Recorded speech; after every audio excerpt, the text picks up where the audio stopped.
جدعان لا في حسابي شوية شدات. قلت بقى اخش على الفتح على اللبس الاكس، قصدي اللبس الذهبية. لبس الاكس ايه بس، والله اللبس الاكس دي جننتني. طب لا اي حاجة والصحاب عاوزك تنزل تعمل لك واشترك عشان والله ما عملتش من عندي بقى. والله بقى ما تكسفنيش. مش عاوز اغلي ام فيسن انا عاوز الام 7.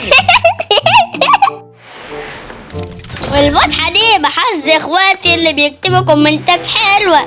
والشدات خلصت اخواتي، مش حنا شدات تاني. الفتحة الأولى بحظ اخواتي اللي بيعملوا لك اشتراك. يا ولاد اللعيبة شنطة، ده انتوا حظكم جامد يا جدعان. الفتحة دي بحظ اخواتي اللي بيلبسوا شبشب مقطوع. ايه حظكم رايح في نصيبه. ولاد اللعيبة الدنيا كبيرة، ده شكل شبشب نفع. والفتحة دي بحظ عمته جارتنا سباشب شباشب. مش ايه قصدي سماح شباشب. الشنطة تاني يا عمري كده. يلا بينا نجيب الانفاسن. الله انفاسن يعني مفيش، بس الناس مرباش نجيب النداية. او ماي جاد امبورتانجي. اشتري الانفاسن بسرعة يا عمري. الله عليك يا عم الانفاسن. يلا يا اخوات سلامولي.